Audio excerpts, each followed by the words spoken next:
अस्सलाम वालेकुम दोस्तों, मेरा नाम है उसामा रशीद और आप लोग देख रहे हैं यूट्यूब चैनल इन्फोटेक हब। एक ऐसा अजीम बादशाह जिसने दुनिया का काफ़ी हिस्सा फतह किया। जब वो किसी फ़ौज से जंग करता तो सामने वाली फ़ौज कांपने लग जाती। दोस्तों, हम बात कर रहे हैं अलेक्जेंडर द ग्रेट यानी सिकंदर आज़म की। सिकंदर आज़म 356 कबले मसीह में मैसेडोनिया यानी आज के ग्रीस में पैदा हुआ। उसका बाप किंग फिलिप II और माँ क्वीन ओलंपियस थी। सिकंदर आज़म बचपन से ही ज़हीन था। ये देखते हुए अलेक्जेंडर के बाप ने उसको अरस्तु यानी एरिस्टोटल, जो कि उस वक्त का सबसे काबिल इंसान था, उसकी ज़ेरे निगरानी में तालीम हासिल करने के लिए छोड़ दिया। अरस्तु ने सिकंदर को फ़िलॉसफी, साइंस, मेडिसिन और लिटरेचर में तालीम दी।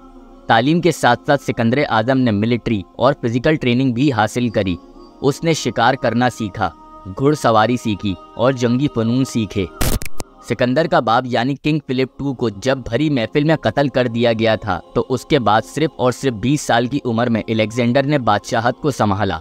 सिकंदर को जिससे अपनी बादशाहत को लेकर खतरा था, उसने सबको कत्ल करवा दिया था। यहाँ तक कि उसने अपनी दूध पीती बहन को भी कत्ल करवा दिया था। फिर उसके बाद सिकंदर ने अपनी फ़ौज के साथ पहले ग्रीस के बाकी इलाकों को फतह किया।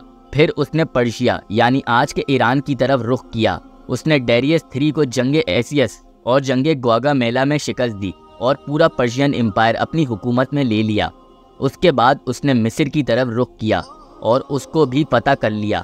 फिर उसके बाद इसी तरह मेसोपोटामिया, जो कि आज का इराक कहलाया जाता है, सीरिया, फ्यूनिशिया यानी आज का लेबनान, जॉर्डिया यानी आज का इसराइल और गजा तक को फतह कर लिया। और फिर उसके बाद उसने इंडिया की तरफ रुख किया, जहां उसने राजा पोरस के साथ जंग करी और उसको हराकर हिंदुस्तान के हिस्से भी अपने कब्जे में ले लिए।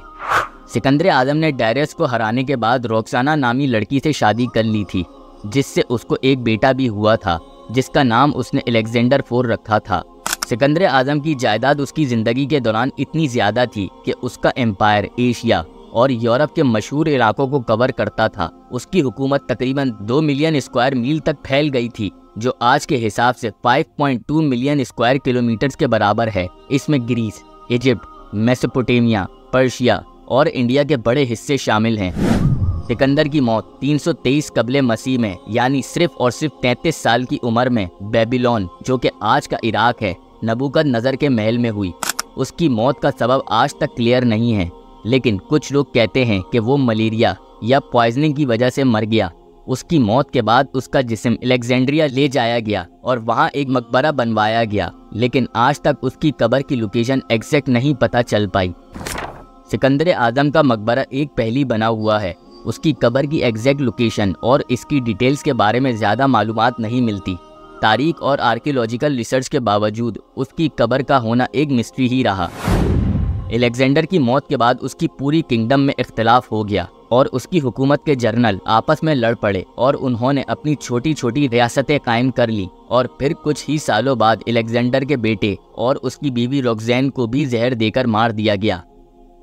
अगर आप लोगों को हमारी ये वीडियो पसंद आई हो तो लाजमी हमारे चैनल को सब्सक्राइब कर दें। अभी के लिए हमें दें इजाज़त। अपना बहुत सारा ख्याल रखिएगा। अल्लाह हाफिज़।